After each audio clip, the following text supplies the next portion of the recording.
Hello aspirants, तो कैसे हैं आप सब लोग। उम्मीद करता हूं कि आप सब बढ़िया होंगे।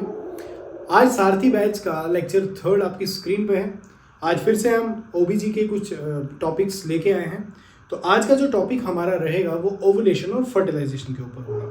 अब ये ओवुलेशन और फर्टिलाइजेशन जो है बहुत इंपॉर्टेंट टॉपिक है। मैं यहाँ पे लिख लेता हूँ ओवुलेशन एंड फर्टिलाइजेशन। अब ये जो ओवुलेशन और फर्टिलाइजेशन है बहुत ज़्यादा इंपॉर्टेंट टॉपिक है आपके एग्जाम पॉइंट ऑफ व्यू से। यहाँ से काफ़ी क्वेश्चंस आते हैं एग्जाम में, बहुत इजी क्वेश्चंस होते हैं बट ट्रिकी होते हैं, बेसिक्स हमारे वीक होते हैं, जहाँ से हमारे क्वेश्चन गलत होने के चांसेस होते हैं।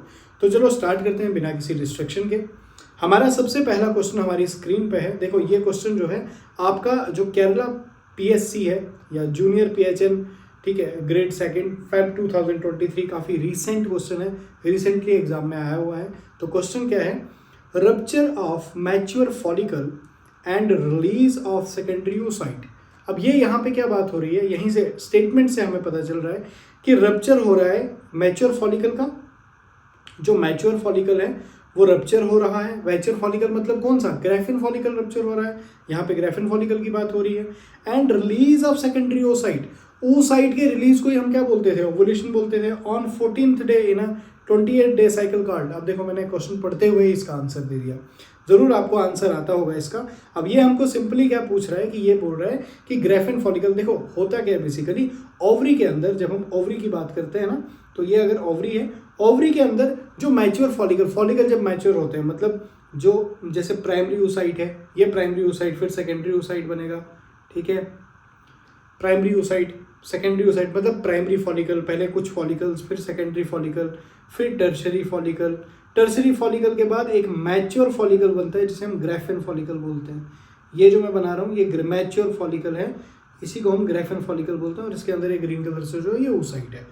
अब हमसे बोल रहा है कि रप्चर होगा मैच्योर फॉलिकल का, मतलब इस ग्राफिन फॉलिकल का रप्चर होगा और रिलीज होगा इसमें से कौन, सेकेंडरी oocyte। तो ये जैसे ही रप्चर होगा, देखो यहाँ पे जैसे ही ये रप्चर होगा, ये जैसे ही टूटेगा तो टूट के बाहर कौन आएगा, टूट के बाहर आएगा ये सेकेंडरी oocyte। इसी प्रोसेस को क्या बोलते थे हम, ओवुलेशन बोलते थे। तो क्वेश्चन हमको डायरेक्टली ओवुलेशन से पूछा था, तो आंसर इसका क्या है, ऑप्शन है इसका करेक्ट आंसर हो जाता है। क्लियर। अब इसकी एक्सप्लेनेशन पढ़ते हैं। एक्सप्लेनेशन में और भी कुछ पॉइंट्स होंगे जो एग्जाम पॉइंट ऑफ व्यू से बहुत इंपॉर्टेंट होंगे। तो सबसे पहला पॉइंट क्या है, ovulation is a process of releasing oocyte। ये कह रहा है कि ओवुलेशन जो है एक प्रोसेस है जिसमें हम रिलीज करते हैं oocyte को, ठीक है, यहाँ तक समझ आ गया। A stage between the oogonium and mature ovum, ठीक है।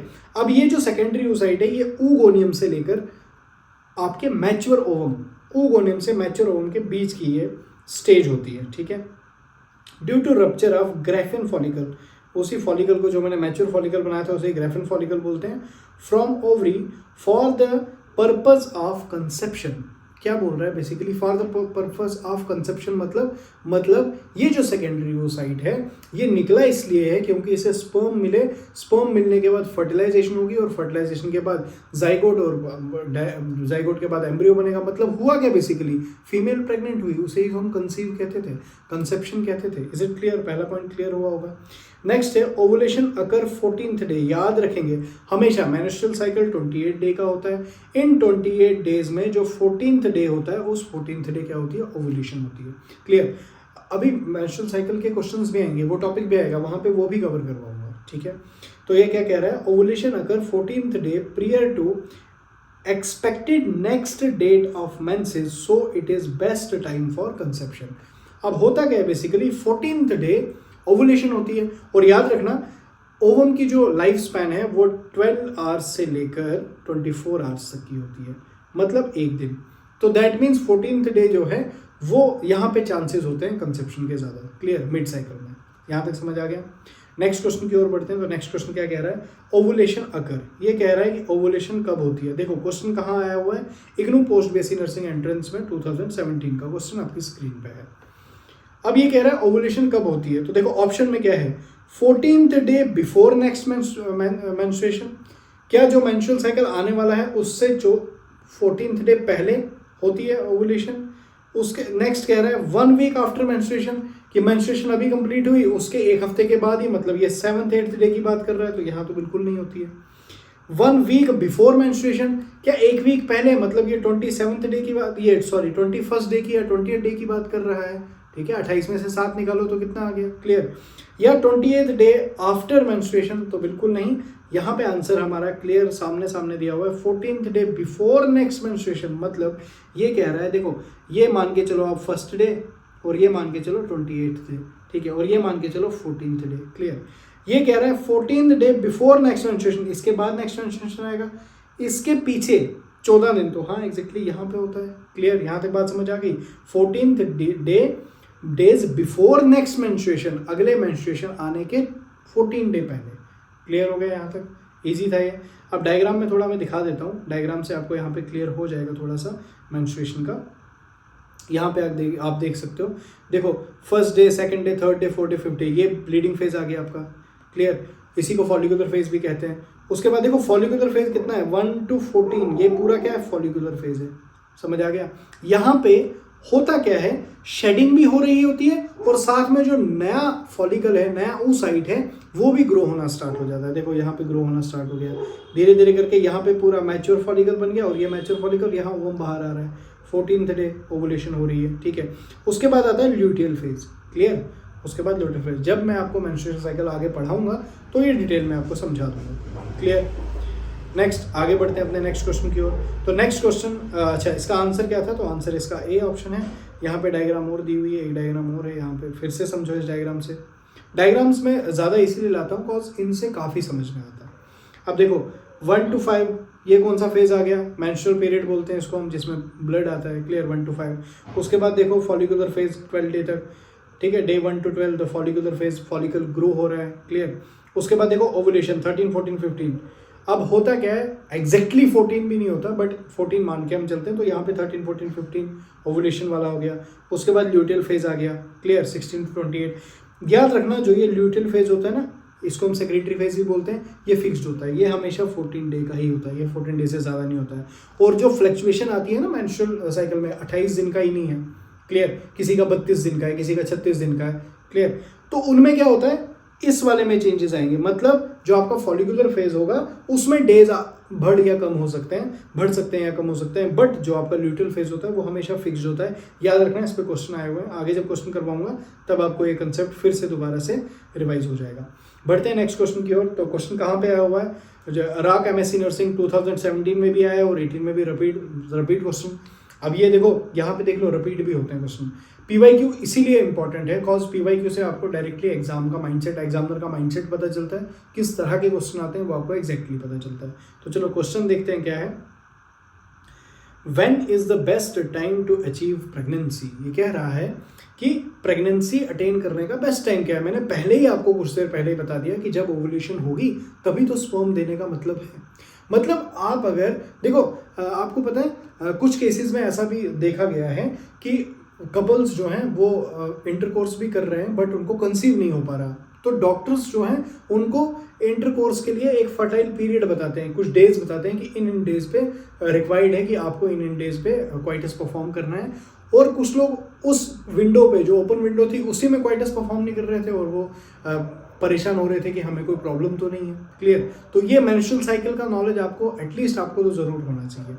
तो ये कह रहा है कि कौन सा एग्जैक्ट टाइम है, कौन सा जो है बेस्ट टाइम है प्रेगनेंसी अचीव करने के लिए। पहला ऑप्शन क्या है आपका, midway between 7th and 8th day of ovulation, 7वें 8वें दिन, 7th या 8th day of ovulation. Ovulation के 7वें 8वें दिन, अरे वो तो 24 ही घंटे तक रहेगा जिंदा, ठीक है। Immediately after starting of menses, बिल्कुल नहीं, तब तो अभी तो मसा प्राइमरी फॉलिकल बनेगा, फिर सेकेंडरी, फिर टर्शियरी, फिर ग्रेफिन बनेगा और फिर कहीं ओवम बाहर आएगा। तो ये दोनों ऑप्शन गलत हैं, ठीक है, एलिमिनेशन मेथड लगाओ। नेक्स्ट क्या है, 14 day after the beginning of the next period. Next period के 14 डे, अगर बिफोर होता ना तो आंसर बन जाता। ध्यान से देखो, यहाँ पे उलझा रहा है। 14 day after the beginning of next cycle, after the beginning of 14 day, बिल्कुल नहीं, ये नहीं आएगा क्योंकि वो फिक्स नहीं है, क्लियर। तो ऑप्शन क्या आएगा, 14 day before the next period is expected. तो मतलब जो नया अगला पीरियड आएगा उससे 14 दिन पीछे, क्लियर। बिफोर वाला याद रखना, आपने बिफोर पॉइंट याद रखना है। समझ आ गया? तो ऑप्शन डी इसका करेक्ट आंसर है। नेक्स्ट आगे बढ़ते हैं नेक्स्ट क्वेश्चन की ओर। तो कहाँ पे ये क्वेश्चन पूछा गया है? ESIC स्टाफ नर्स 2016 में ये आया है, सेकंड शिफ्ट में क्वेश्चन आया हुआ है। तो क्वेश्चन क्या है? इन 28 डे साइकिल, ये कह रहा है 28 दिन का साइकिल है ह्यूमन ओवेरियन साइकिल। अब देखो ओवेरियन साइकिल मेंस्ट्रुअल साइकिल एक ही बात है, ठीक है। Ovarian cycle ovulation occur on, कब ओवुलेशन अकर होती है? तो याद रखना 28th डे वाले में हमेशा याद रखेंगे -14 करना है। जो भी आपको मतलब जो आपको फुल लेंथ बता देंगे साइकिल की, उसमें आपने -14 करना है। जो नंबर आएगा वो डे होता है ओवुलेशन का। तो 28 दिन का है तो -14 करेंगे तो 14th डे आ जाएगा। क्लियर? समझ आ गया? दैट मीन्स अगर यहाँ पे डेज ज्यादा होंगे तो क्या ये 14 डे नहीं रहेगा? बिल्कुल नहीं रहेगा। क्लियर? देखो अब आगे क्वेश्चन करेंगे तो समझ आएगा जो मैं पॉइंट आपको बता रहा हूँ वो पॉइंट है क्या। After ovulation the ovum remain viable for, मैंने स्टार्टिंग में ही बोल दिया आपको कि ओवुलेशन के बाद ओवम कितनी देर तक जिंदा रहता है? तो 12 से 24 घंटे तक। क्लियर? ये याद रखना है। 12 to 24 आवर्स तक रहता है। और स्पर्म कितनी देर तक रहता है? ये भी याद रखेंगे, 42 hours to 72 hours. Most probably जो आपका आंसर है ना वो 72 आवर्स ही है। क्लियर? एक बार ऑप्शन में आया था 48 to 72 आवर, तो 48 to 72 आवर ठीक है। क्लियर? ये दोनों ऑप्शन में एक ऑप्शन में है तो ठीक है। अगर 48 भी दिया है और 72 भी दिया है तो सिर्फ 72। क्लियर? तो मतलब 72 याद रखेंगे आप। कहाँ पे आया है? तो ये भी रॉक MSc एंट्रेंस 2014 का क्वेश्चन है। अब एक्सप्लेनेशन पढ़ते हैं यहाँ पे। एक्सप्लेनेशन में और मैं आपको बता देता हूँ, यहाँ पे थोड़ा क्लियर कर देता हूँ। After ovulation the ovum remains viable for 12 to 24 hours and sperm for maximum 72 hours. 72 hours तक ही स्पर्म जो है वाइबल रहता है into female genital track. Is it clear? यहाँ तक बात समझ में आ गई? नेक्स्ट बढ़ते हैं आगे नेक्स्ट क्वेश्चन की ओर। After ejaculation sperm remain alive for, अभी तो करवा दिया यार 72 आवर, ठीक है। इसको ज़्यादा टाइम वेस्ट क्या करूँ। देखो क्वेश्चन आया हुआ है इग्नू पोस्ट बेसी नर्सिंग मई 2022 में क्वेश्चन पूछा गया। क्लियर? आगे बढ़ते हैं नेक्स्ट क्वेश्चन की ओर। एम्स रायपुर, ठीक है, सेट 1 जो स्टाफ नर्स का एग्जाम था 2019 का, वहाँ पे पूछा गया है। बहुत इंपॉर्टेंट है ये, मैं आपको बता रहा हूँ, बहुत ज़्यादा इंपॉर्टेंट क्वेश्चन है, आने के चांसेस बहुत ज़्यादा है। द टर्म मिटल्समैयर, ठीक है, जो मिटल्समैयर है रेफर्स टू, ठीक है, ये मिटल्समैयर जो आपको प्रोनाउंस करना है, बस याद रखना है आपने, ठीक है। तो जो टर्म मिटल्समैयर है ये रेफर किसको करता है? तो अब पहले आप आंसर देने की कोशिश करो। क्लियर? मैं आपको एक चीज़ बताना चाहूँगा, थोड़ा सा बीच में कुछ बात कर रहा हूँ। ये जो सीरीज है ना, इसका सबसे ज़्यादा बेनिफिट कौन स्टूडेंट उठा सकता है? इसका सबसे ज़्यादा बेनिफिट, आप एक पेज लो, ठीक है, पेज लो या रफ लो, सामने बैठो, कॉपी खोल के बैठो। क्वेश्चन आपको लिखने की कोई ज़रूरत नहीं कि सारा आप लिखने बैठो, ऐसी कोई रिक्वायरमेंट नहीं है। बुक अगर आपके पास है PR यादव तो अच्छी बात है, बुक ओपन करके बैठो।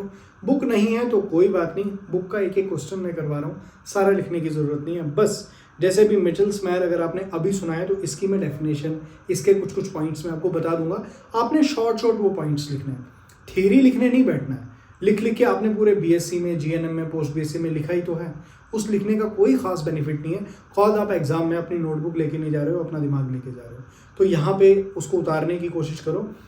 जैसे ही मैं कोई पॉइंट बताता हूँ बस उस पॉइंट को नोट करना है और कोशिश करनी है क्वेश्चन नंबर लिखते जाओ। क्वेश्चन नंबर 1 जब मैंने पहला क्वेश्चन करवाया उसका आपने आंसर क्या सही दिया, टिक करो। आता है आगे बढ़ो, जो आता है उसमें खुद को मोटिवेट करो, ठीक, अपनी पीठ थपथपाओ कि हाँ मुझे ये आता है। नेक्स्ट क्वेश्चन पे स्विच हुए, नेक्स्ट क्वेश्चन पे जो नहीं आता है उस पर हताश नहीं होना है, खुद को फिर से आपने मोटिवेट ये कह के बोलना है कि मुझे अभी एक नए कॉन्सेप्ट का पता चल गया, अब कहाँ से घुसना आएगा। क्लियर? इस तरह से जो आता है उसमें खुद को अप्रिशिएट करो और जो नहीं आता है वापस से खुद को अप्रिशिएट करो, क्योंकि तुम सीख रहे हो, सीखना ही है। लिटरली मैं आपको बताऊं, मैं हर दिन सीखता हूँ। मैंने PR यादव न जाने कितनी बार पढ़ी है और न जाने कितनी बार पढ़ाई हुई है, बट मैं आपको सच बताऊं कि जितनी बार भी मैं PR यादव को पढ़ता हूँ, जितनी बार भी मैं उसको क्वेश्चन पढ़ता हूँ, उसमें से बहुत सारे पॉइंट्स ऐसे निकल आते हैं कि मैं भूल चुका होता हूँ उनको, ठीक है, या कुछ नई चीज़ें भी मुझे पता चलती हैं। अलग अलग रिसर्च हम रोज़ पढ़ते हैं, तो हर दिन हम सीख ही रहे हैं, हम भी सीख रहे हैं, आप भी सीख रहे हो। क्लियर? तो मिचल्समैयर रेफर टू किसको करता है? तो समझो इसको, varying degrees of abdominal pain during ovulation. ये कह रहे हैं कि अलग अलग डिग्री की एब्डोमिनल पेन होती है ओवुलेशन के टाइम पे, क्या ये आंसर है? नेक्स्ट ये क्या कह रहा है? Pelvic गिर्डल pen during pregnancy, pregnancy के टाइम पे जो पेल्विक गिर्डल में पेन होती है वो है mittelschmerz. Lower abdominal cramp during menstruation. देखो यहाँ से ना एक चीज़ को अब आप समझो, सब ऑप्शंस में ना पेन पेन पेन, इसमें भी पेन की बात हो रही है, इसमें भी पेन की बात हो रही है, इसमें भी पेन की बात हो रही है, ठीक है। Intermediate uterine contraction during labour. तो अब यहाँ पे देखो ऑड ऑड का जो लगाएगा ना वो सोचेगा कि हाँ इंटरमीडिएट ये तीनों पेन है, ये बिल्कुल अलग, ये आंसर है। नहीं, याद रखना मिचेल्स मेयर जो होता है वो ओवुलेशन के टाइम पे होती है, हल्की सी पेन होती है फीमेल में। तो varying degree of abdominal pain during ovulation. Ovulation के टाइम पे होता क्या है बेसिकली, ओवुलेशन के टाइम पे ग्रेफिन फॉलिकल टूटता है ना, रप्चर होता है। ये अगर ग्रेफिन फॉलिकल है, ये ग्रेफिन फॉलिकल है, इस ग्रेफिन फॉलिकल के अंदर ये oocyte है, सेकेंडरी oocyte है। जैसे ही ये ग्रेफिन फॉलिकल टूटा, क्लियर, ये ग्रेफिन फॉलिकल जैसे ही टूटेगा इसमें से बाहर आएगा, क्या बाहर आएगा, सेकेंडरी oocyte बाहर आएगा। इसके टूटने से ना थोड़ा सा यहाँ पे ब्लड का लॉस होता है, ठीक है, थोड़ा सा ब्लड निकलता है और वो पेरिटोनियम के साथ ब्लड जो है कांटेक्ट में आता है और पेरिटोनियम में इरिटेशन सी होती है, उस इरिटेशन यहाँ पे पेन कॉज होता है, क्लियर, पेन कॉज होता है, उसकी वजह से पेन कॉज होता है। यहाँ तक बात समझ आ गई। अब मैं एक्सप्लेनेशन वाली स्लाइड पे होप सो, हाँ एक्सप्लेनेशन वाली स्लाइड में दिया हुआ है काफ़ी कुछ, समझो अब इस चीज़ को। तो मिचेल्स मेयर इसको मिड पेन ही कहते हैं, ठीक है। Mid pain is an abdominal pain midway between menstrual period, तो मेंस्ट्रुअल पीरियड के बीच में होती है। Occurring at time of ovulation, कब होती है, ओवुलेशन के टाइम पे होती है, ठीक है। फ्रॉम द ओवुलेशन साइट, कहाँ पे होती है, ओवुलेशन की साइट पे होती है। It occur due to peritoneal irritation, मैंने आपको बताया था ना पेरिटोनियम में इरिटेशन होती है। It occur due to peritoneal irritation caused by fluid and blood release from ruptured follicle. Ruptured follicle में से कुछ फ्लूइड निकलेगा, कुछ ब्लड निकलेगा, उसकी वजह से ये दर्द होता है। तो डायग्राम से समझो और ज़्यादा समझ आएगा। अब ये देखो डायग्राम में, यहाँ डायग्राम में देखो, ये यहाँ पे पेन हो रहा है इसको, क्लियर, ये यहाँ पेन हो रहा है, यहाँ कहीं ओवुलेशन हुई है और इसकी वजह से पेन कॉज हो रहा है, क्लियर, ओवुलेशन हुई है तो इसकी वजह से पेन कॉज हो रहा है। क्या समझ आ गया, क्लियर हुआ ये पॉइंट। आगे बढ़ें, चलो नेक्स्ट क्वेश्चन पे चलते हैं। कहाँ पे क्वेश्चन पूछा गया है, तो AIIMS Bhopal nursing officer May 2018 का क्वेश्चन है आपके सामने। The phenomena of mittelschmerz indicate, बता दिया मिचेल्स मेयर मैंने। अब देखो मिचेल्स मेयर पता चला, कितने क्वेश्चन इस पे पूछे गए हैं, कितना इंपॉर्टेंट कॉन्सेप्ट है ये। क्या इम्प्लांटेशन में होता है, तो नहीं। क्या मेंस्ट्रुएशन में होता है, तो नहीं। कहाँ होता है, ओवुलेशन में, समझ आ गया। ओवुलेशन के टाइम पे, फर्टिलाइजेशन के टाइम पे कोई पेन नहीं होता, ठीक है, समझ आ गया। नेक्स्ट क्वेश्चन, एग्जाम जो सफदरजंग हॉस्पिटल आपका दिल्ली नर्सिंग ऑफिसर, ठीक है, 2018 में क्वेश्चन पूछा गया है। फ्लीटिंग एब्डोमिनल पेन, देखो लैंग्वेजेस चेंज कर रहा है सिर्फ। Fleeting abdominal pain due to follicular bleeding causing peritoneal irritation is called. वापिस से वही चीज़, एब्डोमिनल पेन है, ठीक है, फॉलिकुलर ब्लीडिंग की वजह से हो रहा है, पेरिटोनियल इरिटेट हो रहा है, तो समझ आ गया हमको किसकी बात चल रही है, मिचेल्स मेयर की बात चल रही है। क्या समझ आ गया। नेक्स्ट आगे बढ़ते हैं। राक एमएससी नर्सिंग एंट्रेंस 2010 में भी पूछा गया है और 13 में भी पूछा गया है। A high concentration of estrogen in blood, ये कह रहा है कि एस्ट्रोजन की हाई कंसंट्रेशन है ब्लड में, इससे क्या होगा, क्या ये कॉज करेगा ओवुलेशन। ओवुलेशन तो एस्ट्रोजन से कॉज नहीं होता है, क्लियर। एस्ट्रोजन का क्या काम होता है, एस्ट्रोजन का काम होता है सेकेंडरी सेक्सुअल कैरेक्टर्स को बनाना, जो फीमेल में सेकेंडरी सेक्सुअल कैरेक्टरिस्टिक्स आते हैं, ब्रेस्ट डेवलपमेंट होती है, हिप एनलार्जमेंट होती है, वो काम करता है। दूसरा काम क्या करता है, दूसरा काम एस्ट्रोजन क्या करता है, जो यूट्रस की लाइनिंग है उसमें प्रोलिफरेशन स्टार्ट करवाता है, यूट्रस की जो एंडोमेट्रियम है उसमें प्रोलिफरेशन स्टार्ट करवाता है। मेंस्ट्रुअल साइकिल पढ़ाऊंगा, सारी चीज़ें क्लियर होंगी। बस अगर आपको पहले से आता है तो बहुत अच्छी बात है, तो आपको समझ आ रहा होगा मैं क्या बात कर रहा हूँ कि यूट्रस के इनर लाइनिंग में प्रोलिफरेशन करवा रहा है। क्या स्टिमुलेट करवाता है लैक्टेशन को, तो बिल्कुल नहीं है, तो ऑक्सीटोसिन का काम है यार लैक्टेशन को स्टिमुलेट करवाना। क्या इनहिबिट कराता है सेक्रेशन ऑफ एफएसएच को, एस्ट्रोजन निकलेगा एफएसएच ये इनहिबिट हो जाएगा बिल्कुल, क्योंकि ये नेगेटिव फीडबैक देता है एस्ट्रोजन, ठीक है।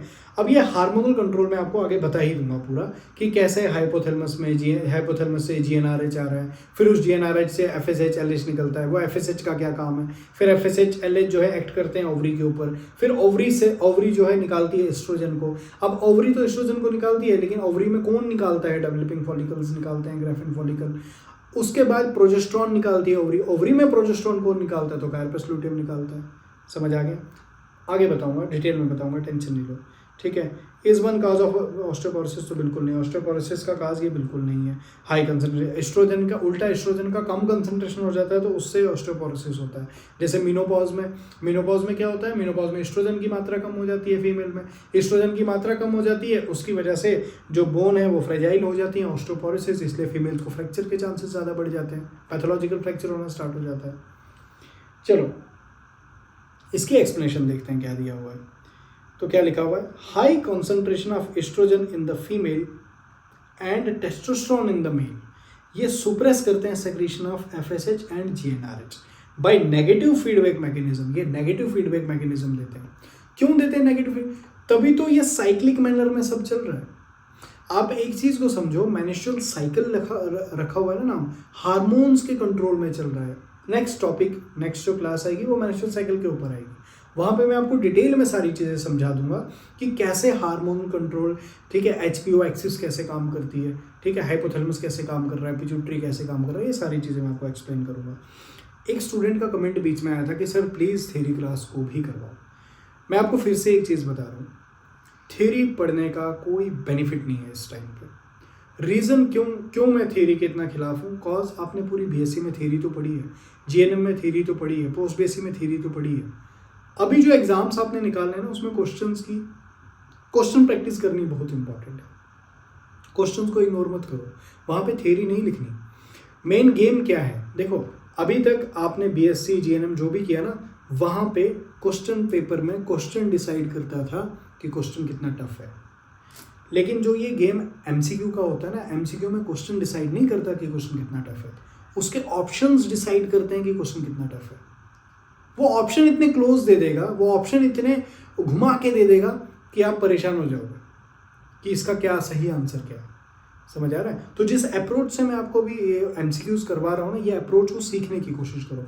और रही बात थ्योरी की, ये जिस तरह से मैं आपको टॉपिक्स करवा रहा हूँ ना, आपकी थ्योरी भी बीच में, इसमें जितनी थ्योरी मैं बता रहा हूँ इतनी ही सफिशिएंट है। ज़्यादा आपको यहाँ पे थ्योरी पढ़ने की, कोई पीएचडी करने की हमको ज़रूरत नहीं है। मेन सबसे बड़ी प्रॉब्लम क्या आती है, मेरे को क्या आती है, या मुझे जब मैं पढ़ता था मुझे क्या आती थी, इवन जब मैंने पढ़ाना स्टार्ट किया तो क्या मुझे स्टूडेंट्स के साथ दिक्कत आने लगी।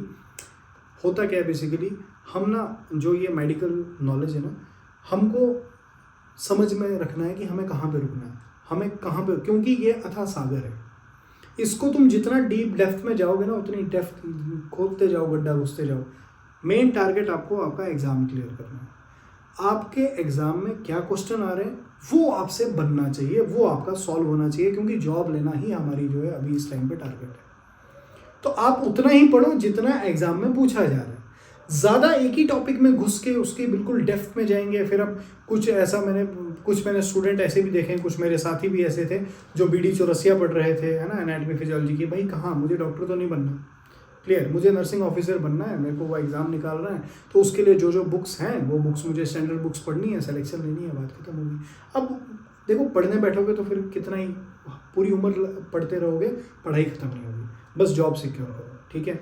तो जो मैं थ्योरी आपको करवा रहा हूँ यही थ्योरी सफिशिएंट है। मैं फिर से बोल रहा हूँ, जो पीआर यादव पढ़ रहे हो आप, मैं अभी तो 30 लेक्चर है, धीरे धीरे आप देखो, जैसे ही हम एमएसएन, एफओएन, ठीक है, उसके बाद कम्युनिटी, फार्माकोलॉजी, जो आपके मेजर सब्जेक्ट्स हैं ना, पहले तो फार्माकोलॉजी नहीं, पहले मेजर सब्जेक्ट्स को हम देखेंगे। जब हम मेजर सब्जेक्ट्स में आगे आगे बढ़ते जाएंगे ना, आप खुद देखोगे आपका कॉन्फिडेंस जो है वो बूस्ट होने लगेगा, क्लियर। तो प्लीज़ जो ये सोच रहे हो कि थ्योरी क्लासेस के लिए, थ्योरी आप खुद से करो, अदरवाइज बस ये मॉक जो मैं आपको ये पीआर यादव की प्रैक्टिस करवा रहा हूँ, ये प्रैक्टिस साथ साथ करते रहो, आपको बहुत बेनिफिट होगा, क्लियर। तो बात क्या चल रही थी कि high concentration of estrogen in the female and testosterone in the male suppress करता है सेक्रेशन ऑफ एफएसएच को और जीएनआरएच को बाय नेगेटिव फीडबैक मैकेनिज्म देता है। ये किसको नेगेटिव फीडबैक देता है? ये नेगेटिव फीडबैक देता है हाइपोथैलेमस को कि रोक लो, क्लियर, कि अब एस्ट्रोजन जब आ गया ना तो वो एफएसएच को और एलएच को रोकने के लिए बोल देता है, क्लियर, कि अब नहीं चाहिए। High estrogen level also causes a sudden surge in LH. अब देखो जो ओवुलेशन होती है ना, आपने जब भी मेंस्ट्रुअल साइकिल पढ़ा होगा उसमें आपने पढ़ा होगा कि एलएच की सर्ज आती है, एलएच की सर्ज आती है, उसकी वजह से ओवुलेशन होती है। लेकिन वो एलएच की सर्ज को कौन इंडिकेट करता है? वो LH की सर्ज किसकी वजह से आती है? वो आती है एस्ट्रोजन के लेवल में जो राइज आता है उसकी वजह से। तो high estrogen level also causes a sudden surge in LH around 12th to 13 day of cycle. 12 से 13वें दिन, ठीक है, 12-13 दिन में जो सर्ज आती है किसकी? LH की सर्ज आई, लेकिन वो सर्ज LH की किसकी वजह से आई? एस्ट्रोजन के हाई कंसंट्रेशन की वजह से। Clear? Which causes ovulation on the day of 14th of cycle. जो 14th डे ओवुलेशन हो रही है वो किसकी वजह से हो रही है? LH की सर्ज की वजह से तो हो रही है। थोड़ा इसको मैं समझाना चाहूँगा आपको किस तरह से, क्या बताना क्या चाह रहा है ये पॉइंट में। बेसिकली सिंपल सी बात है, यहाँ डे 1 से स्टार्ट हुआ साइकिल, ये 14th डे की बात चल रही है, यहाँ पे ओवुलेशन होती है। लेकिन होता क्या है, आपने हमेशा पढ़ा होगा ओवुलेशन होती है LH की सर्ज की वजह से। तो LH की सर्ज आई, LH की पीक आई। ये पीक कब आई? ये पीक आती है आपकी 12 to 13 डे में। क्लियर? लेकिन ये LH की पीक किसकी वजह से आई? क्योंकि हाई कंसंट्रेशन थी एस्ट्रोजन की। तो एस्ट्रोजन की हाई कंसंट्रेशन इंडिकेट करती है LH की सर्ज को, और LH की सर्ज क्या करवा देती है? ओवुलेशन करवा देती है। Is it clear? यहाँ तक बात समझ में आ गई होगी आपको। When estrogen reaches a critical peak, जैसे एस्ट्रोजन एक क्रिटिकल पीक पे पहुंच जाता है, the secretion of FSH inhibited, तो FSH की सेक्रेशन को इनहिबिट कर दिया जाता है, which lead to follicular death called atresia, जिसकी वजह से फॉलिकुलर डेथ हो जाती है और एट्रीजिया होता है। ये बेसिकली पॉइंट क्या कह रहा है, ये हमको ये कहना चाह रहा है कि जो जैसे ही एस्ट्रोजन अपनी क्रिटिकल पीक पे पहुंचता है तो FSH की सेक्रेशन को इनहिबिट कर दिया जाता है। इसी की वजह से क्या हो रहा है? फॉलिकल डेथ हो रही है। जो ग्राफिन फॉलिकल है ना, वहाँ पे फॉलिकल वीक पड़ने स्टार्ट हो जाते हैं, डेथ होनी स्टार्ट हो जाती है, तभी जाके तो ग्राफिन फॉलिकल रप्चर होगा, तभी जाके तो सेकेंडरी oocyte ओवम बाहर आएगा। यहाँ तक बात समझ आ गई? बढ़ते हैं आगे नेक्स्ट क्वेश्चन की ओर। तो कहाँ पे ये आया है? कोलकाता का स्टेट नर्सिंग एग्जाम जुलाई 2021 का क्वेश्चन है, रिसेंट क्वेश्चन है। देखो क्या कह रहा है ये question. Which statement among the following is true as far as maturation of graphene follicle is concerned. अब ये कह रहा है कि इन स्टेटमेंट में से बताओ कौन सी स्टेटमेंट बिल्कुल सही है जिसमें मैचुरेशन ऑफ ग्राफिन फॉलिकल के बारे में जो कंसर्न है। तो क्या है? Maturation is influenced by both FSH and LH। क्या ग्राफिन फॉलिकल की मैचुरेशन में FSH का हाथ है? बिल्कुल है। LH का हाथ है? एक ऑप्शन ये है हमारे पास। सेकंड भी बात करते हैं, maturation is only influenced by FSH। क्या सिर्फ FSH करता है? Maturation is only influenced by LH। नहीं, ये तो बिल्कुल नहीं है, सिर्फ LH नहीं, क्योंकि FSH का हाथ तो होता है, ये हमको पता है, क्योंकि वो नाम ही क्या है? Follicle stimulating hormone. Clear? Maturation is only influenced by progesterone, तो प्रोजेस्टेरॉन का तो अभी कोई लेना देना ही नहीं है। क्लियर? तो इन दो में कंफ्यूजन है ना, तो हमेशा याद रखना दोनों के इन्फ्लुएंस से ग्राफिन फॉलिकल जो है, ग्राफिन फॉलिकल की मैचुरेशन है, FSH से भी और LH से भी, क्योंकि LH की सर्च आती है 12th और 13th day, but LH present तो होता है ना। LH तो जैसे ही FSH निकलेगा LH भी निकलना स्टार्ट होता है। और जो ग्राफिन फॉलिकल की मैचुरेशन है वो दोनों पे डिपेंड करती है, FSH पे भी और LH पे भी। मुझे पता है कि आपको मैक्सिमम को आंसर बी लग रहा होगा, बट आंसर बी नहीं है इसका, आंसर है इसका करेक्ट आंसर है। Is it clear? तो याद रखना, maturation of graphene follicle is influenced by both FSH and LH, but ovulation occur, ये पॉइंट जहाँ पे आपका कंफ्यूजन है, but ovulation occur due to sudden increase of LH। जो ओवुलेशन होगी वो सडन इंक्रीज ऑफ LH की वजह से होगी, जिसी को हम LH सर्ज बोलते हैं। लेकिन मैंने आपको ये पॉइंट भी बता दिया कि ये जो LH की सर्ज है ये क्यों होती है, ये भी हाई कंसेंट्रेशन ऑफ एस्ट्रोजन की ही वजह से होती है। क्लियर? नेक्स्ट आगे बढ़ते हैं नेक्स्ट क्वेश्चन की ओर। नेक्स्ट क्वेश्चन क्या है? एग्जाम का एम्स जोधपुर का क्वेश्चन है ये, ठीक है। देखो 2018 में भी आया हुआ है, उसके बाद राक MSc नर्सिंग 2010 में पहले भी आया था। देखो 2010 का क्वेश्चन रिपीट हो रहा है 2018 में, 8 साल के बाद क्वेश्चन रिपीट हो रहा है। अब कुछ कहते हैं कि क्वेश्चन रिपीट नहीं होते, क्वेश्चन ज़रूर रिपीट होते हैं। देखो एज इट इज़ अगर रिपीट नहीं भी होंगे ना, तो बस यहाँ का वहाँ थोड़ा सा घुमा के पूछ लेते हैं, इसीलिए ये बुक बहुत इंपॉर्टेंट है। Next, in a lecture on sexual functioning, sexual functioning के ऊपर लेक्चर दे रही है कौन? Nurse. Plans to include the fact that ovulation occur when. अब हो क्या रहा है, एक लेक्चर, देखो ये सिनेरियो बेस्ड बहुत ज़्यादा क्वेश्चन पूछे जाते हैं, इस तरह के क्वेश्चन आते हैं आजकल। तो क्या है, in a lecture on sexual functioning पे लेक्चर चल रहा है। Nurse plans to include the fact that ovulation occur when. अब ओवुलेशन के ऊपर एक फैक्ट दे रही है नर्स, तो कौन सा है वो? देखो oxytocin level is high. Ovulation के टाइम पे ऑक्सीटोसिन का लेवल हाई होता है क्या? बिल्कुल नहीं है, ये तो बिल्कुल गलत है। Blood level of LH is high. LH high होता है तो बिल्कुल होता है LH हाई, ठीक है। Progesterone level is high, progesterone तो अभी आया ही नहीं। ओवुलेशन के बाद जो ग्राफिन फॉलिकल में देखो होता क्या है, ये जो ग्राफिन फॉलिकल है ना आपका, यही ग्राफिन फॉलिकल जब टूटता है, इसमें से जब ओवम बाहर आता है, ओवुलेशन हो जाती है, जो ये रप्चर्ड ग्राफिन फॉलिकल बचता है ना, ये टूटा हुआ ग्राफिन फॉलिकल, अब ये टूटा फूटा ग्राफिन फॉलिकल जो बच गया ना, यही टूटा फूटा ग्राफिन फॉलिकल कहलाता है कार्पस ल्यूटियम, और यही कार्पस ल्यूटियम सेक्रेट करता है प्रोजेस्टेरॉन।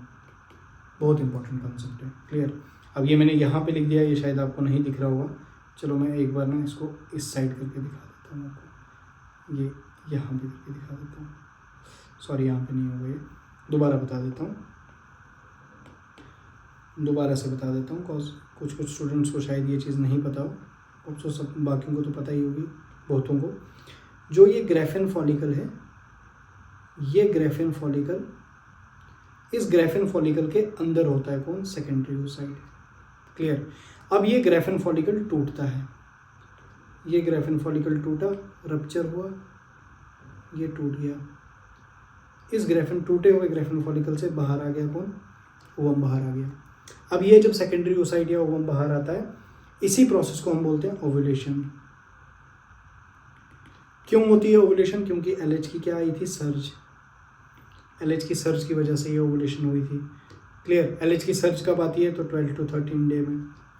ओवुलेशन कब होती है, तो 14th डे में। अब ये जो रप्चर ग्राफिन फॉलिकल बचता है ना, अब ये जो रप्चर टूटा हुआ ग्राफिन फॉलिकल बचा ना, यही टूटा हुआ ग्राफिन फॉलिकल कहलाता है कार्पस ल्यूटियम, क्लियर। अब ये जो डेवलपिंग फॉलिकल्स है, जैसे ये graphene follicle direct graphene follicle नहीं बनता, स्टार्टिंग में क्या बनता है, तो प्राइमरी फॉलिकल, ठीक है, प्रिमोडियल फॉलिकल, प्राइमरी फॉलिकल, फिर बनेगा सेकेंडरी फॉलिकल, फिर बनेगा टर्शरी फॉलिकल। अब ये बिल्कुल फिर डीप हो गई बात, ठीक है। Primary follicle, secondary follicle, tertiary follicle, फिर बनता है ग्राफिन फॉलिकल। अब ये जो डेवलपिंग फॉलिकल्स है ना, ये सेक्रेट करते हैं किसको, ब्लड में, ये सेक्रेट करते हैं एस्ट्रोजन को। जो डेवलपिंग फॉलिकल्स हैं वो एस्ट्रोजन को बनाते हैं। अब आपको एक चीज़ क्लियर हो गई कि ये सब काम हो कहाँ रहा है, ये सब हो रहा है ओवरी के अंदर। ये सारा जो तामझाम है ये कहाँ हो रहा है, ये ओवरी के अंदर हो रहा है। तो मतलब ओवरी में ही क्या बन रहा है, अब ये कार्पस ल्यूटियम जो है, ये कार्पस ल्यूटियम बनाता है प्रोजेस्टेरॉन को, ठीक है। पूरा हार्मोन कंट्रोल यहाँ पे बता दिया मैंने, प्रोजेस्टेरॉन को बना रहा है, कौन बना रहा है, कार्पस ल्यूटियम बना रहा है। अब अगर आपको मोटा मोटा देखो तो ओवरी के अंदर से ही निकल रहा है एस्ट्रोजन भी, ओवरी के अंदर से ही निकल रहा है प्रोजेस्टेरॉन भी। अब एस्ट्रोजन भी निकल रहा है, प्रोजेस्टेरॉन भी निकल रहा है, दोनों निकल रहे हैं। चल रही है कि ये सब हो कहाँ रहा है, ये सब हो रहा है ओवरी के अंदर। ओवरी के अंदर ही एस्ट्रोजन निकल रहा है, ओवरी से ही प्रोजेस्टेरॉन भी निकल रहा है। बट अब आपको ये चीज़ क्लियर हो गई कि ओवरी के अंदर एस्ट्रोजन कौन निकालता है, तो डेवलपिंग फॉलिकल, क्लियर। और प्रोजेस्टेरॉन कौन निकाल रहा है, तो कार्पस ल्यूटियम। अब देखो डेज की अगर मैं बात करूं, ये सब तामझाम कितने दिन हो रहा है, फर्स्ट डे से लेकर 14th डे तक। After 14th day corpus luteum बनेगा, दैट मीन्स 14 डे तक प्रोजेस्टेरॉन नहीं होगा, आफ्टर 14 डे जो है प्रोजेस्टेरॉन आना स्टार्ट होता है। यहाँ तक बात क्लियर हो गई होगी आपको, ठीक है। थोड़ा मैं अब FSH LH वो सारा ही बता देता हूँ, कैसे क्या हो रहा है वो भी बता देता हूँ, ताकि किसी को कन्फ्यूजन ना रहे। देखो होता क्या है, बेसिकली ये हाइपोथैलेमस है, ठीक है। हाइपोथैलेमस से निकलता है GnRH, गोनाडोट्रोफिन रिलीजिंग हार्मोन। अब ये GnRH का क्या काम है, ये GnRH जो है पिट्यूटरी को स्टिमुलेट करता है, तो पिट्यूटरी का एंटीरियर लोब निकालता है FSH और LH, clear, follicle stimulating hormone and luteinizing hormone. अब ये FSH और LH कहाँ एक्ट करते हैं, ओवरी के ऊपर, क्लियर। ये FSH एक्ट करता है ओवरी के ऊपर और फॉलिकल्स को स्टिमुलेट करवाता है, तभी तो primary follicle, secondary, tertiary, graphene follicle ये बनाएगा। और ओवरी क्या करेगी, वो डेवलपिंग फॉलिकल क्या निकालेंगे, वो डेवलपिंग फॉलिकल निकालेंगे एस्ट्रोजन को, क्लियर। और ये जो LH है ये भी धीरे धीरे आ रहा है, ये भी डेवलपमेंट में मदद कर रहा है। बट होगा क्या, 12 से लेकर 12-13 डे को LH की सर्ज जाएगी और ओवुलेशन हो जाएगी। फिर ओवरी के ही अंदर जो ग्राफिन फॉलिकल था वो कार्पस ल्यूटियम बनेगा और वो कार्पस ल्यूटियम निकालेगा प्रोजेस्टेरॉन को। ये एस्ट्रोजन का क्या काम होता है, ये एस्ट्रोजन का काम होता है सेकेंडरी सेक्सुअल कैरेक्टर बनाना, और साथ में एस्ट्रोजन का काम होता है यूट्रस के अंदर इनर लाइन को थिक करना, ठीक है, प्रोलिफरेशन करवाना। और जो प्रोजेस्टेरॉन है वो क्या करता है, वो और ज़्यादा लाइन को थिक करता है, ठीक है, वो और ज़्यादा लाइन को थिक करता है और फीमेल को कम्पिटेंट बनाता है इम्प्लांटेशन करने के लिए। ये सारी चीज़ें फिर आगे इम्प्लांटेशन टॉपिक आएगा, मेंस्ट्रुअल साइकिल आएगा, वहाँ पे भी ये सब डिटेल में आगे और डिटेल में पढ़ाऊंगा, बट अभी थोड़ा थोड़ा करके मैंने आपको तो एक आइडिया दे दिया, एक ओवरव्यू दे दिया। बिल्कुल बेसिक है, मुझे पता है आपको पता होगा, बट जिसे नहीं पता होगा उसे आज ये बेसिक तरीके से भी पता चल चुका है। क्लियर? आगे बढ़े नेक्स्ट क्वेश्चन की ओर।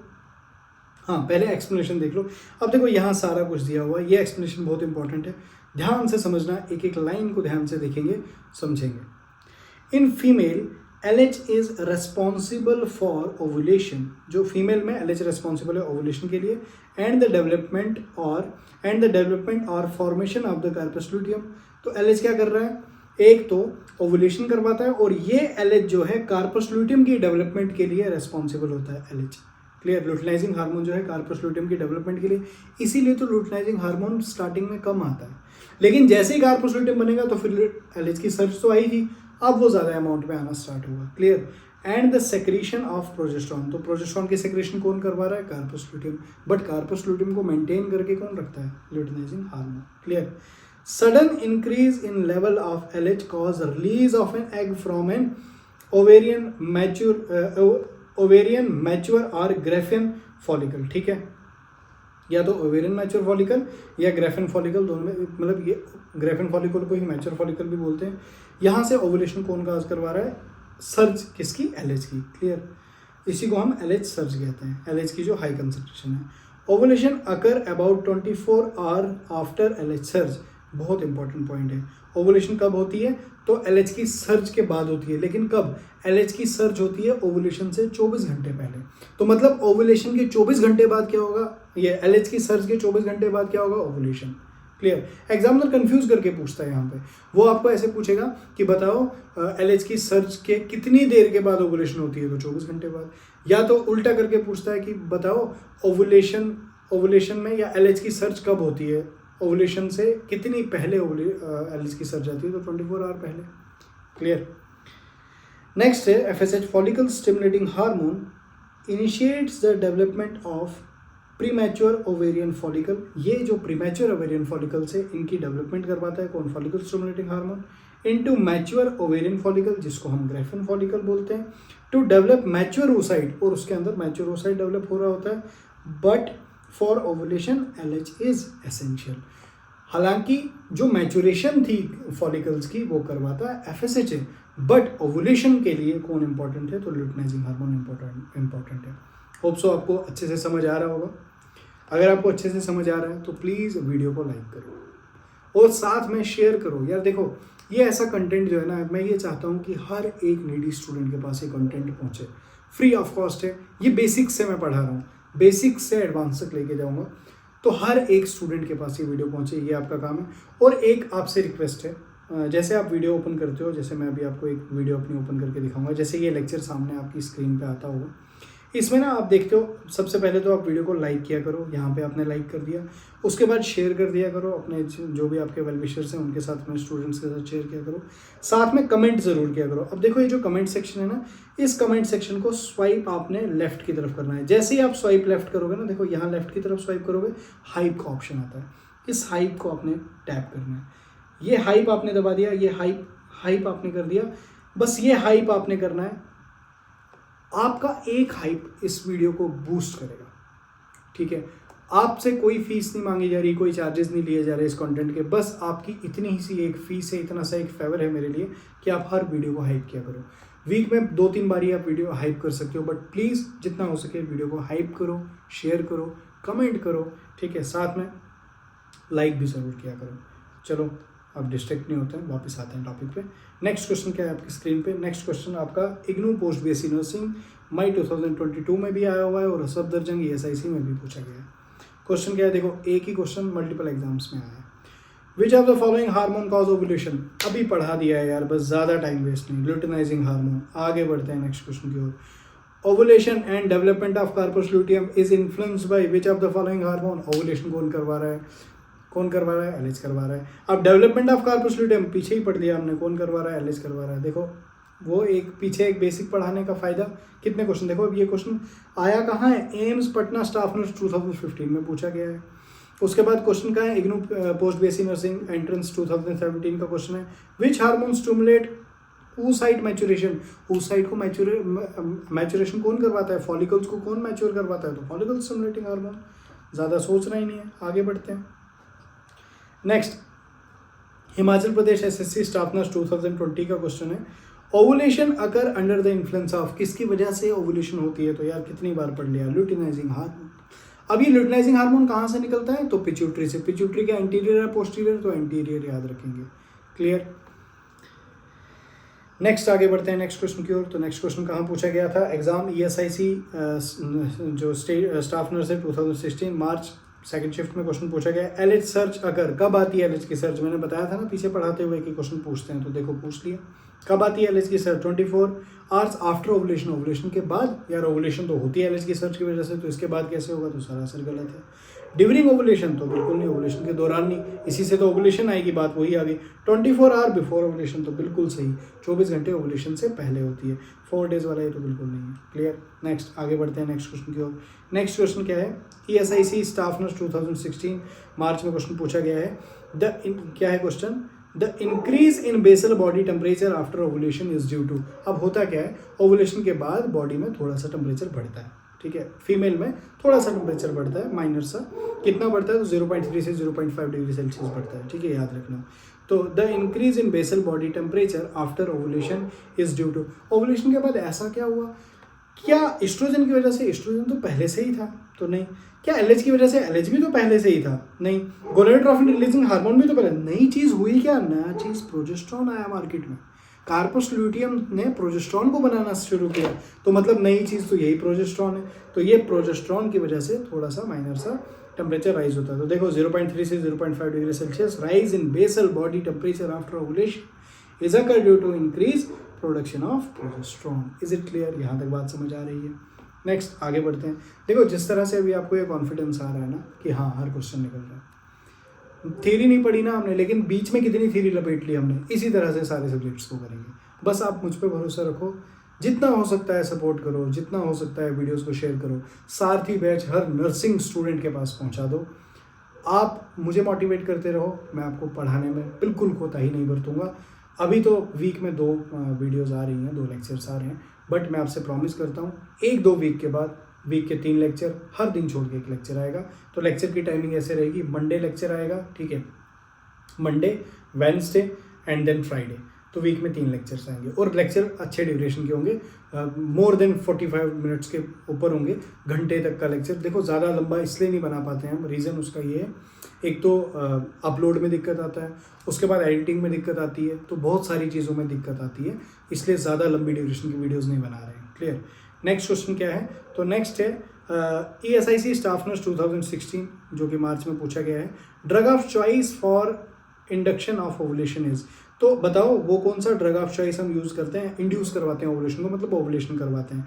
तो इसको आप याद रखोगे, क्लोमिफेन, ठीक है। क्लोमिफेन जो है ये हम ड्रग देते हैं फीमेल को, इंड्यूस करवाते हैं, इससे ओवुलेशन को कॉज करवाते हैं। तो ये आपको सीधा याद रखना है, ठीक है।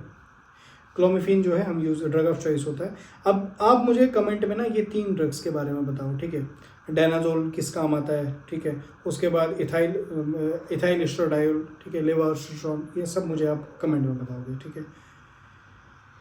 तो क्लोमिफेन साइट्रेट जो है ओवुलेटरी स्टिमुलेंट है, ओवुलेशन कॉज करवाता है। अब देखो इसमें ना ओवुलेशन कॉज करवाता है, मतलब ओवुलेशन नहीं हो रही है, मतलब एलएच की सर्च में कुछ दिक्कत होगी, तो जिसमें ओवुलेशन नहीं होती है उनको ये वाला ड्रग दिया जाता है, ठीक है। ये नॉन स्टेरॉइडल है, याद रखेंगे, non steroidal agent used to stimulate ovulation. Women treated with this medication who become pregnant has more chances of multiple pregnancy. हाँ बिल्कुल, मल्टीपल प्रेगनेंसी के चांसेस हो जाते हैं इन फीमेल्स को। मल्टीपल प्रेगनेंसी मतलब एक से ज़्यादा प्रेगनेंसी, हाँ, ट्विंस है ना, ट्रिपलेट्स। ये कैसे? ओवम तो एक ही था, लेकिन होता नहीं है। बेसिकली होता क्या है ना, आपको क्या लगता है एक ही ग्रेफिन फॉलिकल है? नहीं, डेवलपिंग फॉलिकल दोनों ओवरीज में काम चल रहा है। ये डेवलपिंग फॉलिकल्स न जाने कितने फॉलिकल्स जो हैं तैयार हो रहे हैं, ठीक है, लेकिन मेच्योरिटी तक एक पहुंचेगा, मतलब ग्रेफिन फॉलिकल एक बनेगा, ठीक है, ग्रेफिन फॉलिकल बना, यहाँ से भी, मतलब वो जो एक थ्रेशोल्ड को क्रॉस करता है ना, वो कोई एक लकी ग्रेफिन फॉलिकल होता है।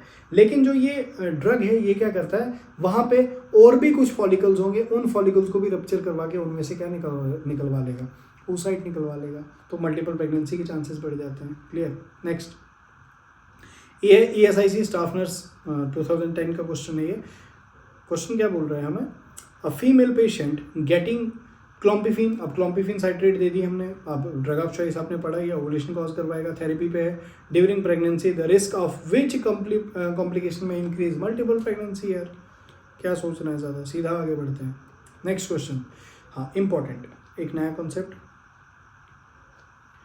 अब स्पिना बाकेट पढ़ो या स्पिन बाकेट पढ़ो, जो मर्जी पढ़ना है वो पढ़ो, जो प्रोनाउंस करना है करो, ठीक है। अब आपको पता होना चाहिए कि ये spinnbarkeit appearance of cervical mucus is a sign of. Spinnbarkeit क्या होता है, बेसिकली जो म्यूकस आता है, सर्विकल म्यूकस आता है, उसमें जो है एक स्ट्रेच बनता है। क्लियर। वो म्यूकस जो है, जैसे आप म्यूकस को हाथ में रखोगे उसको एक स्ट्रेच बनेगा। जैसे आपने एलोवेरा देखा होगा ना, एलोवेरा के अंदर से वो लेस काइंड ऑफ निकलती है ना, वो कैसे लेस जैसी बनती है, वैसे ही जो सर्विकल म्यूकस होता है उसमें स्ट्रेच बनता है। तो ये कब होता है, ये बेसिकली होता है ओवुलेशन के टाइम पे। तो ओवुलेशन में ये स्पिना बाकेट अपीयर बनता है, स्पिना बाकेट होता है क्या, डायग्राम में दिखा देता हूँ आपको, ये देखो, ये देखो, ये अपीयरेंस है। क्लियर, ये अपीयरेंस होती है, समझ आ गया। अब पढ़ते हैं इसकी एक्सप्लेनेशन क्या दी गई है, एक्सप्लेनेशन में समझते हैं। Spinnbarkeit means evolution of the elasticity of cervical mucus. Elasticity आती है सर्वाइकल म्यूकस में, use to determine ovulation time, इससे ओवुलेशन टाइम को डिटरमाइन करते हैं, इतना याद रखेंगे। On the day of ovulation elasticity of cervical mucus is good. अब जिस दिन ओवुलेशन होती है उस दिन इलास्टिसिटी काफ़ी अच्छी होती है, तभी आप देखो ये स्ट्रेच, इतना स्ट्रेच बन गया। कितना होता है मेजर, अगर हम इसको करेंगे तो मेजरिंग 12 to 24 सेंटीमीटर या उससे ज़्यादा हो सकता है, समझ आ गया। इंपॉर्टेंट कॉन्सेप्ट है, एग्जाम में काफ़ी बार क्वेश्चन पूछा गया है। अब फर्न टेस्ट के ऊपर क्वेश्चन आता है, ये भी इंपॉर्टेंट है। ये फर्न टेस्ट क्या है इसको भी देखते हैं, यहीं पे निपटा देते हैं। ESIC स्टाफ नर्स 2016 का क्वेश्चन है, fern test is used to assess. Fern test कब करते हैं, तो याद रखना फर्न टेस्ट दो रीजन में करते हैं, एक तो हम ओवुलेशन में करते हैं, यहाँ पे याद रखेंगे। एक्सप्लेनेशन स्लाइड में दिखाता हूँ, सारी चीज़ें क्लियर करता हूँ। तो देखो, fern test are cervical mucus use to assess. Fern test में क्या करते हैं हम, सर्विकल म्यूकस को एसेस करते हैं, टेस्ट करते हैं, क्या help to detect when a woman has ovulated or not. तो ओवुलेशन में चेक करेंगे।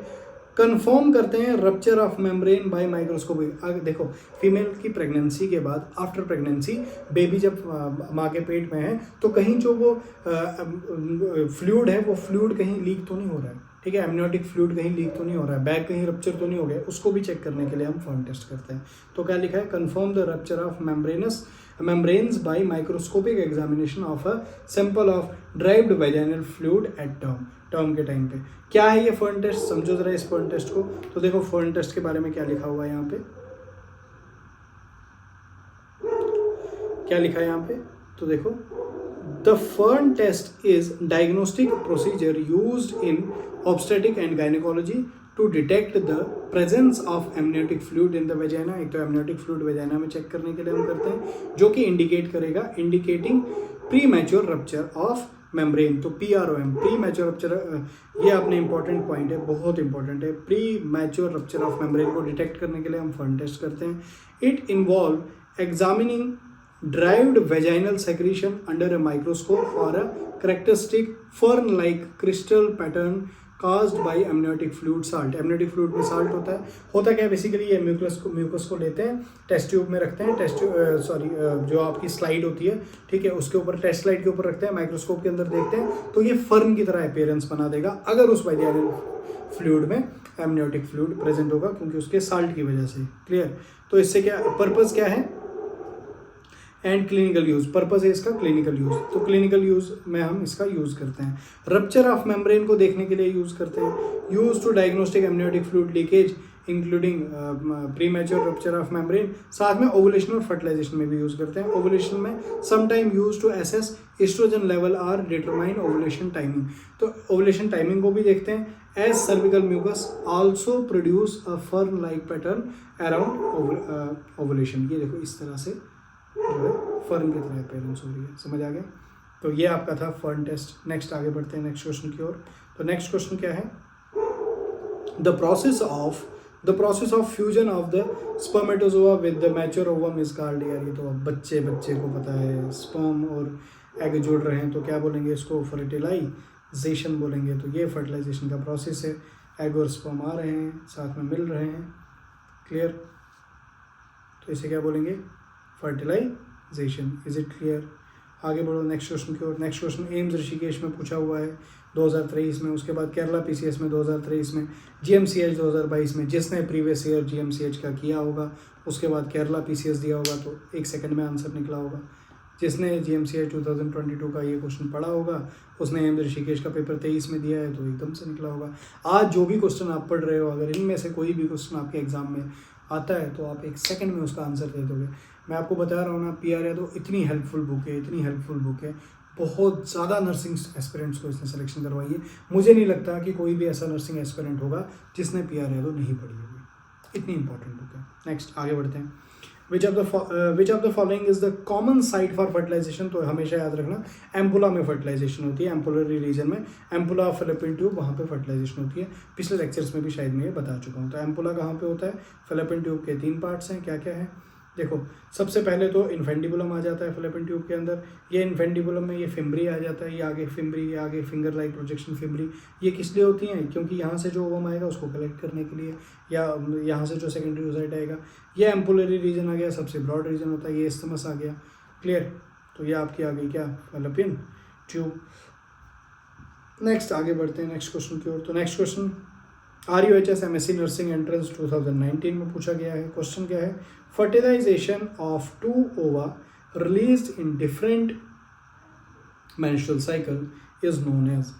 अब ये क्या क्वेश्चन है कि फर्टिलाइजेशन हो रही है 2 ओवा की, जो रिलीज हो रहे हैं डिफरेंट मेंस्ट्रुअल साइकिल में, इज नोन एज।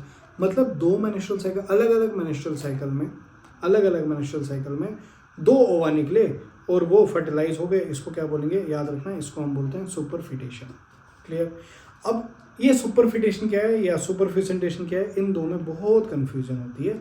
उसको क्लियर करता हूँ नेक्स्ट स्लाइड में, एक्सप्लेनेशन स्लाइड में अच्छे से समझाता हूँ। और याद रखना ये हम में नहीं होता, ह्यूमंस में नहीं होता, ये बेसिकली कैट्स वगैरह में होता है। क्लियर? अब इस पर ना क्वेश्चन आया हुआ है एक बार। कब आया हुआ है तो वो देख लो आप। RUHS MSc नर्सिंग 2019 में है। उसके बाद ये क्वेश्चन नहीं देखा गया, उतना खास नहीं आता यहाँ से क्वेश्चन। बट अब ये एक बार आया हुआ है ना, तो कभी भी अगर चमक गया तो आ सकता है। तो इसलिए इसको मैं अच्छे से एक्सप्लेन करवा देता हूँ। तो क्या है? फर्टिलाइजेशन ऑफ 2 ओवा इन 2 डिफरेंट मेंस्ट्रुअल पीरियड। मतलब 2 ओवा 2 डिफरेंट मेंस्ट्रुअल पीरियड में, उसको हम बोलेंगे सुपरफिटेशन। और सक्सेसिव फर्टिलाइजेशन ऑफ 2 और मोर ओवा बाई 2 और more separate instances of coitus during same menstrual cycle called superfecundation. नहीं समझ आया? यहाँ समझो। ये थोड़ा सिंपलेस्ट वे है समझाने का, यहाँ पे थोड़ा तरीके से है। देखो, पहले समझो आप सुपरफिसेंटेशन। सुपरफिसेंटेशन क्या कहता है? सुपरफिसेंटेशन कहता है सेम मेंस्ट्रुअल साइकिल। क्या कहता है? सेम मेंस्ट्रुअल साइकिल है, 2 डिफरेंट ओवा फर्टिलाइज होते हैं अलग अलग इंटरकोर्स से। सिंपल। मतलब 2 ओवा फर्टिलाइज होते हैं अलग अलग इंटरकोर्स से। समझ आ गया? लेकिन मेंस्ट्रुअल साइकिल सेम है। सेम है मतलब एक मेंस्ट्रुअल साइकिल में 2 ओवा निकला है, ये आपको याद रखना है।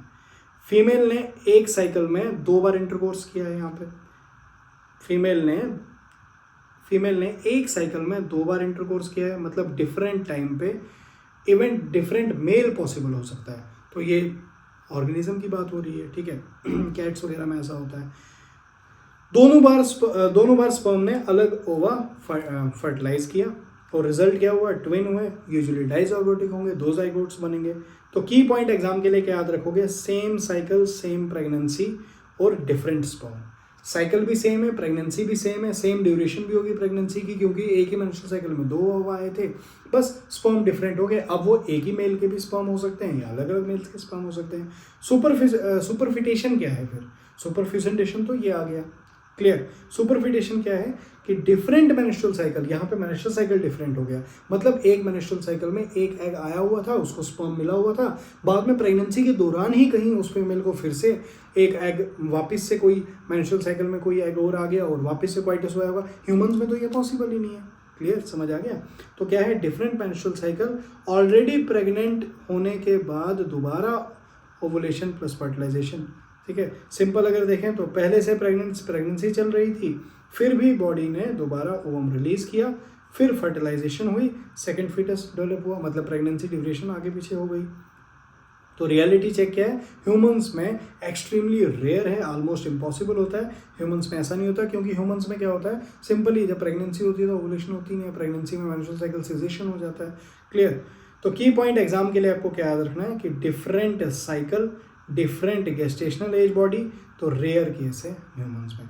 अब वो एक लाइन की ट्रिक अगर मैं आपको बताऊं सुपर फ्यूसेंटेशन की, तो सुपर फ्यूसेंटेशन में याद रखोगे same cycle different sperm, cycle same है स्पर्म डिफरेंट है। और सुपरफिटेशन में डिफरेंट साइकिल है और सेकंड प्रेगनेंसी ऑन टॉप, तो सेकंड प्रेगनेंसी होगी मतलब दूसरी प्रेगनेंसी भी होगी। एग्जाम में ट्रैप क्या फंसाता है आपको, एग्जामिनर क्या डालता है, अगर क्वेश्चन में लिखा हो डिफरेंट गेस्टेशनल एज फीटस, मतलब अलग एज हो रही है फीटस की, तो सिंपल आंसर क्या होगा इसका, सुपरफिटेशन। सुपरफिटेशन मतलब जो फीटस आ रहा है दूसरा वो सुपर है, बस ऐसे याद रखो कि प्रेगनेंसी के बावजूद एक और प्रेगनेंसी हो रही है, तो सुपरफिटेशन। तो अगर लिखा हो सेम साइकिल डिफरेंट इंटरकोर्स, तो सिंपल याद रखेंगे सुपरफ्यूसेंटेशन। तो अब मुझे ऐसा लगता है कि ज़रूर आपको ये कॉन्सेप्ट क्लियर होगा। सुपरफिटेशन सुपरफ्यूसेंटेशन का क्वेश्चन आ सकता है, ज़रूर आ सकता है, तो अंडर एस्टिमेट इसको बिल्कुल नहीं करेंगे। अब देखो आज हमने काफ़ी सारे क्वेश्चंस पीआर यादव के किए हैं। आज हमने जो हमारा टॉपिक था ओवुलेशन एंड फर्टिलाइजेशन, इसको कंप्लीट कर दिया है एज पर पीआर यादव। बहुत सारे कॉन्सेप्ट इसके बीच में आए थे जो मैंने आपको एक्सप्लेन भी किए हैं।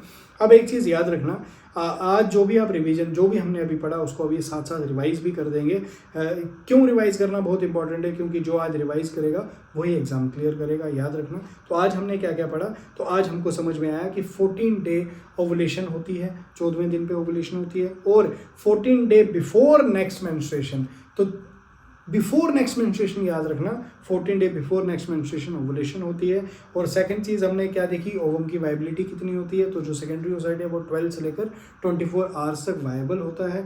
मेरे साथ साथ रिवाइज करने की कोशिश करो। स्पर्म की वाइबिलिटी कितनी होती है, तो 72 आवर्स की वाइबिलिटी होती है। मिचेल्स मेयर के बारे में हमने पढ़ा, जो कि मिड साइकिल पेन थी, है ना। ओवुलेशन के टाइम पे पेरिटोनियल इरिटेशन होती है जिससे पेन होता है फीमेल को, ये हमने देखा। नेक्स्ट हमने क्या देखा कि टेम्परेचर राइज होता है स्लाइटली फीमेल में, किसकी वजह से होता है, तो प्रोजेस्टेरॉन की वजह से होता है। कितना होता है, तो 0.3 से 0.5 डिग्री सेल्सियस होता है। उसके बाद हमने ड्रग ऑफ चॉइस पढ़ी थी ओवुलेशन की, ठीक है। क्लोम्पिफेन हमने पढ़ा कि ड्रग ऑफ चॉइस है ओवुलेशन में। इसका सबसे बड़ा कॉम्प्लिकेशन क्या है, तो मल्टीपल प्रेगनेंसी इसका सबसे बड़ा कॉम्प्लिकेशन है। स्पिना बार्केट हमने पढ़ा। स्पिना बार्केट क्या है, स्पिना बार्केट बेसिकली वो है कि सर्विकल म्यूकस जो है वो काफ़ी ज़्यादा थिक हो जाता है, जिसकी वजह से उसमें जो स्ट्रैट है वो काफ़ी लंबा बन जाता है, कितना 10 से 12 सेंटीमीटर बनता है।